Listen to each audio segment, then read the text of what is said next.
Hello people of the internet. A few weeks ago I decided that the van was overdue a service. It was long overdue really. So I decided to service it. But I didn't film it because it was when it was cold and I wanted to get it done. It was absolutely freezing. But anyway, so I did oil filter, oil, air filter, cabin filter and fuel filter. Now I'm going to go through a few of the things post service to show you what I did. But this is a list of parts that I bought. I did get the oil from my boss, who bought 40 litres of oil quite cheaply.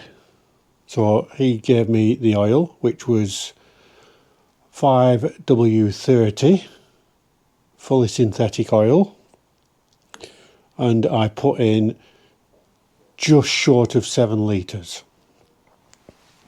But here is a list of what I bought and where from.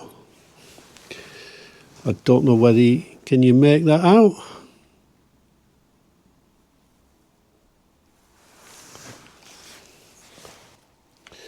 This is the old cabin filter. As you can see, it does have bits of crap and all sorts inside. Now I don't know when it was last changed. The dryer has just kicked in,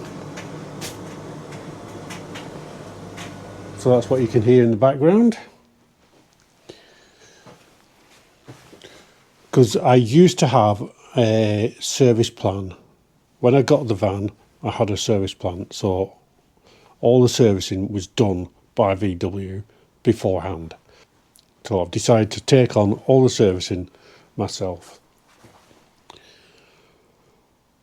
And as you could see from the parts that I bought, it was 62 quid.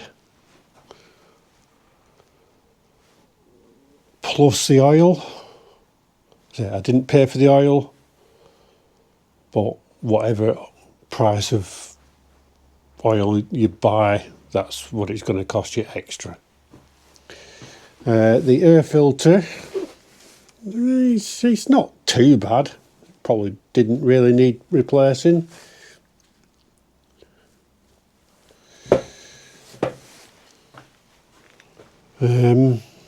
Can't show you the oil filter because I've got rid of that. The oil is gone.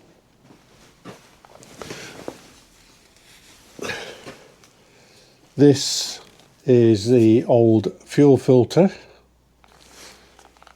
Now I also don't know if this has ever been changed, because it still has the VW part number on it. I did change it for the same make, but it obviously doesn't have the VW stamp on it. And what I did, I got a clean bucket, emptied all the fuel out of this into a clean bucket, because obviously there are various ways of priming the fuel filter, but I didn't have any of the other ways. So the way I did it was I emptied all the fuel out of this into a clean bucket. I then poured all that fuel into the new filter before I mounted it, so it was full of diesel, so I didn't get an airlock in the system when I come to start it. And it's also a bit of a pig to get that out. But I'll go through that in just a minute and show you what I did.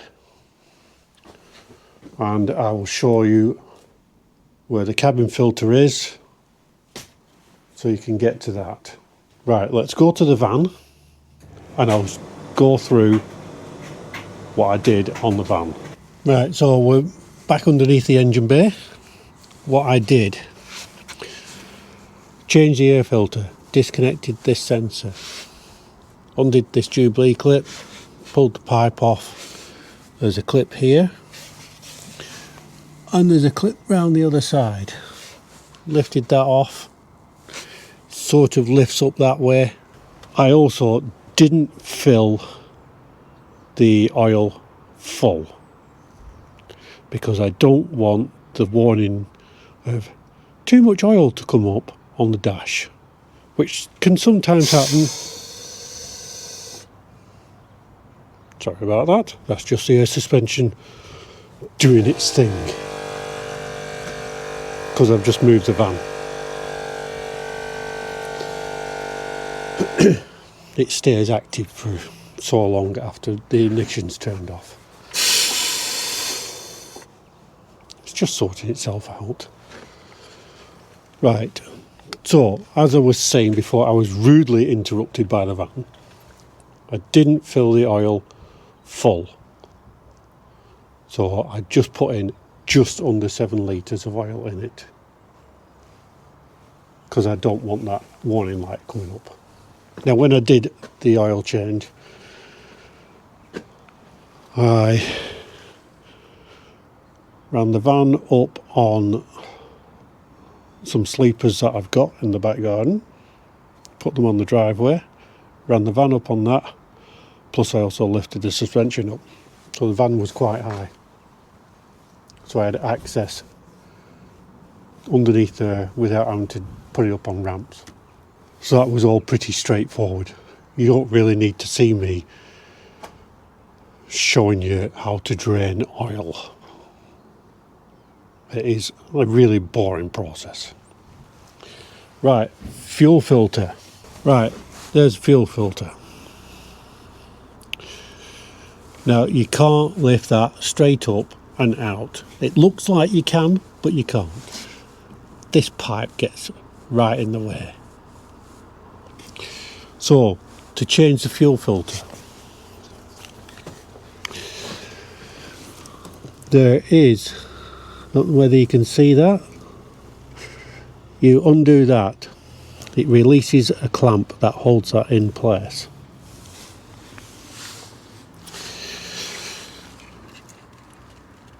Two Torx little bolt screws there, undo them so this will give you a bit of leeway. And then you see that bolt there and that bolt there. Undo them, take them out. What that does is releases the whole frame, so it gives you a little bit more wiggle room to be able to get the filter up and out. You just have to bend this pipe a little bit, but it does come out. Now to get these clips off, you see this bit here, push that in, I don't know whether you can see it properly, push that bit in, lift it up, that's it. Same on the other side, push it in, lift it up, they come off, really easy. Anyway, that's that done.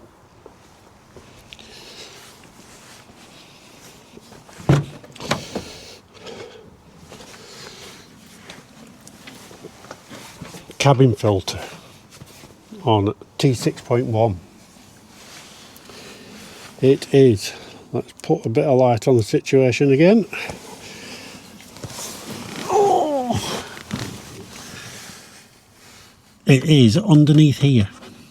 Right, so hopefully you can see.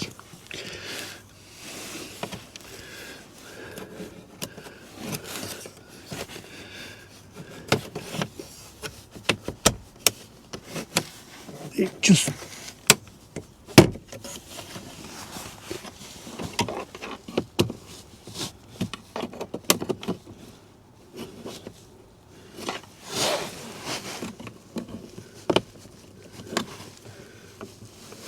should just unclip off.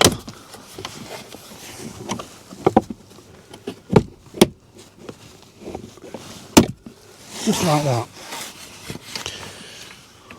Okay. And then disconnect your light. I don't need to disconnect my light because I've already done it, but disconnect your light. Right, so